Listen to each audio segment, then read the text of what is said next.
Hay mga be, maayong buntag kaninyong tanan dira. Ngayon be, kailangan natin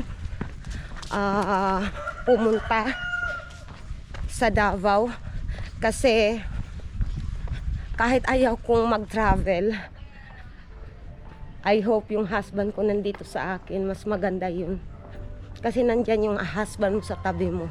So ngayon ay naglalakad na ako kasi yung husband ko, kahit may motor ako, yung husband ko hindi niya gusto magbiyahe ako na nakamotor. So wala tayong magagawa niyan. So magbus lang ako ngayon. So papunta na tayo sa may mga motor na pwede ka makasakay. So sa labas nitong subdivision na tinitirhan ko ngayon.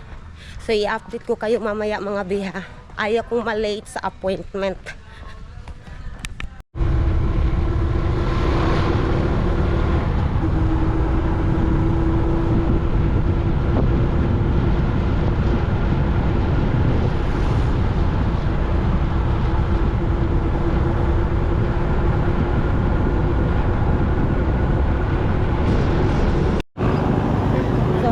Nandito na tayo sa bus stop mga be. So naghihintay na lang ako na may bus na darating. So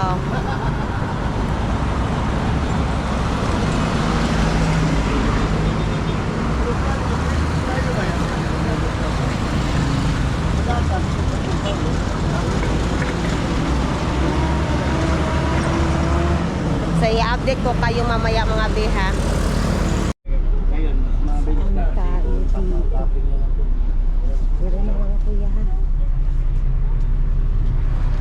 So nandito na tayo sa bus.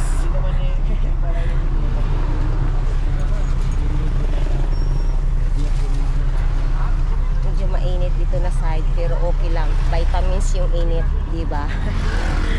So may mga ano pa dito.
Mag-undergo muna kayo ng check-up sa lahat ng mga gamit niyo. So papasok tayo dyan. Ay buntag. So papasok tayo dyan kasi i-check yung mga bag ninyo. I-check ang ating bag. So, pasok tayo sa loob.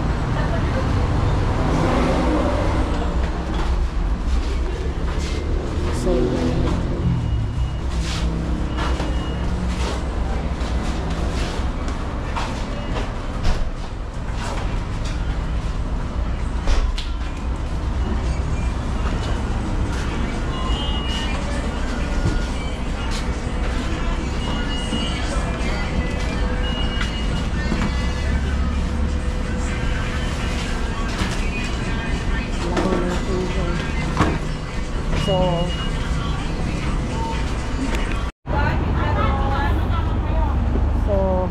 dito na yung bus namin.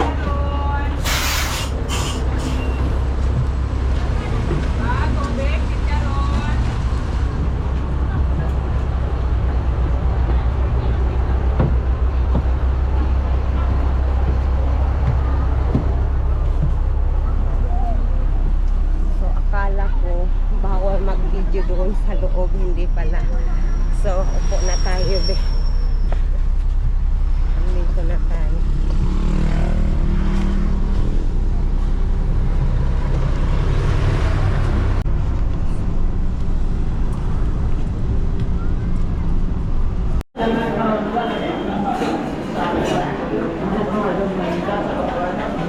Kain tayo mga be.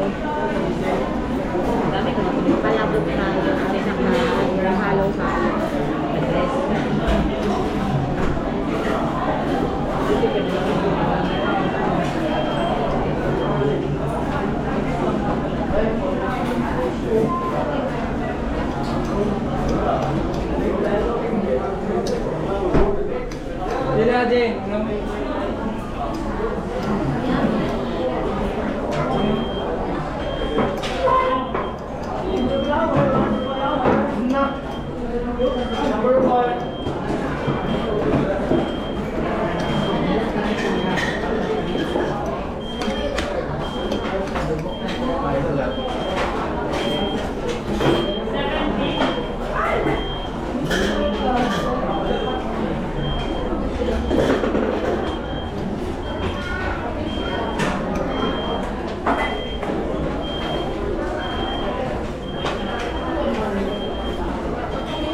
Excuse me, ma'am. Ano wait?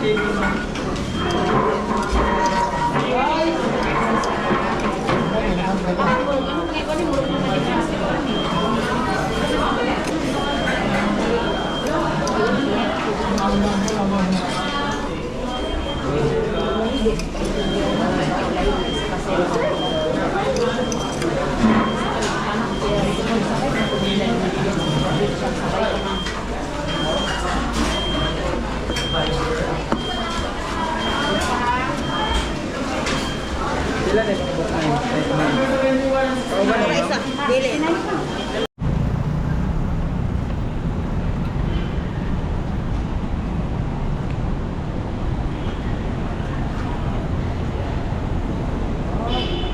So nandito tayo mga bes sa Gaisano Mall, Davao City.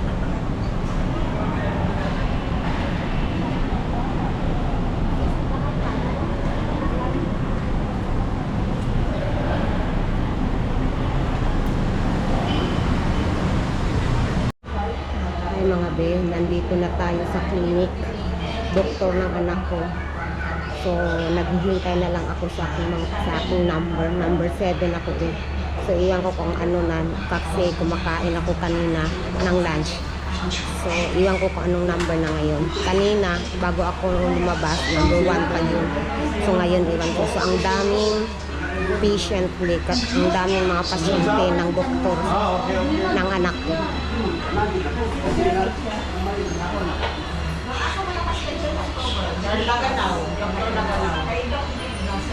Diba? Nakita nyo ang daming pasyente, bes. So, laban lang tayo. Lalo na tayong mga ina, mga magulang, laban lang tayo. Hi mga bes. So, tapos na tayo sa loob. So, nandito na tayo. Alam mo ba, be, nandoon na ako sa end ng kalsada. May nakita akong tatay. Kanina dumaan ako doon. Tapos sabi ko, pag nandyan pa siya, mamaya pagkatapos ko doon sa clinic, bibigyan ko talaga. So ngayon binigyan ko na si tatay doon, pero may nakita din akong matanda dito. Ano, kawawa naman, diba? Binigyan ko yung isa, tapos yung si nanay hindi ko mabibigyan, so bibigyan ko. Ay, anay, salamat, God bless. So kahit may problema tayo sa buhay, ito ay resita. And then yung isa, nasa bag ko yung reseta din. So as what I said, kahit may problema tayo sa buhay, may puso pa din tayo tumulong sa iba, tutulong sa iba. So yan po si tatay yung binigyan ko kanina. Siya po yung binigyan ko kanina. So yun, pauwi na tayo, magsakay na tayo ng jeepney. Hindi, bus pala, magsasakay na tayo ng bus. But I will try na pupunta sa ibang butika para bilhin itong resita galing sa doktor ng anak ko. So tayong mga mama, laban lang tayo. Naghihintay na lang ako.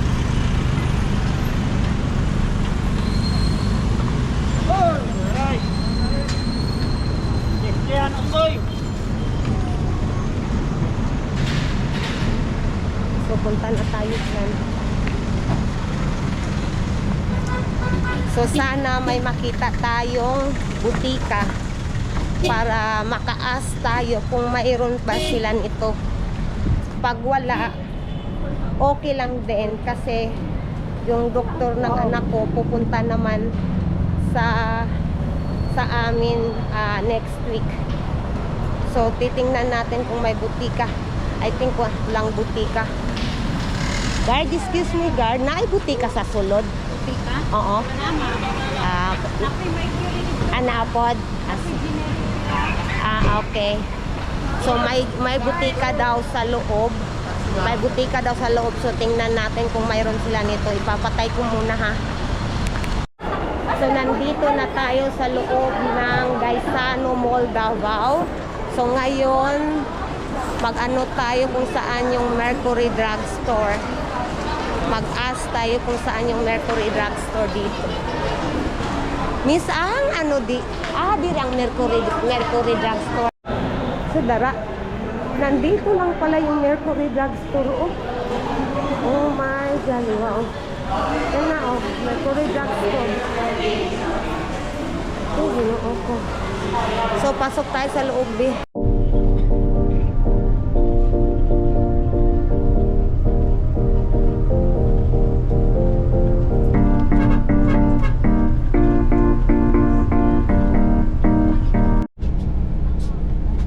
Malapit na tayo sa bahay, mga be. Finally. finally sa long travel natin. So, uwi na tayo.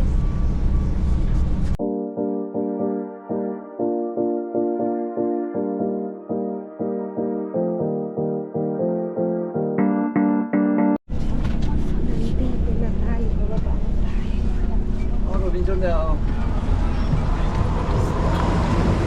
Nandito na tayo sa wakas. So pupunta tayo sa loob eh.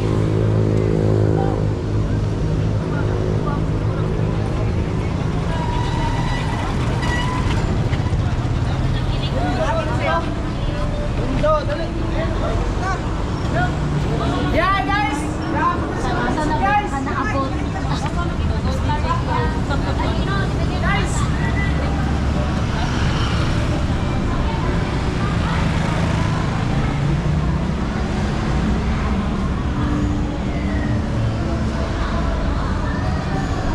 So order na lang tayo ng Jollibee mga be for dinner. Kasi ayaw ko nang mag-drive ulit dito para magbili ng dinner.